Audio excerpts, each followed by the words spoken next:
নমস্কার, আমি জ্যোতিষী অনন্ত শাস্ত্রী। আজ বলবো আপনাদের জুন মাস মিথুন রাশি কেমন যাবে। মিথুন রাশি বর্তমান ভালো সময় চলছে, তাছাড়া জুন মাসটাও খুব ভালো যাবে। আপনাদের দ্বিতীয় বৃহস্পতি ট্রানজিট হচ্ছে এবং খুবই ভালো টাইম। সরকারি চাকরি পাওয়ার দিক থেকেও আপনাদের ভালো যোগ রয়েছে এবং যাদের ব্যবসা করেন তাদের ব্যবসা এবং প্রবল উন্নতির যোগ রয়েছে। তাছাড়াও এমনি সাংসারিক জীবন এবং বিবাহিত লাইফটা কিছুটা আপনাদের ভোগাবে। তাছাড়া নবমে রাহু থাকার কারণে আপনাদের বিদেশ যাত্রা দূরভ্রমণের যোগ রয়েছে এবং তৃতীয় কেতু থাকলে আপনাদের ভাই বোনের সাথে ঝামেলা বা দ্বন্দ্বে জড়িয়ে পড়ার সম্ভাবনা বেশি রয়েছে। এবং দশমে শনি থাকলে আপনাদের কর্মক্ষেত্রে কিছুটা চাপ বৃদ্ধি পাবে।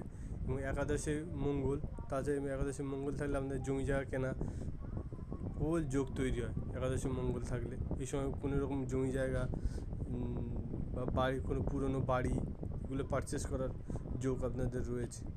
সবাই ভালো থাকবেন, সুস্থ থাকবেন। জয় মা তারা।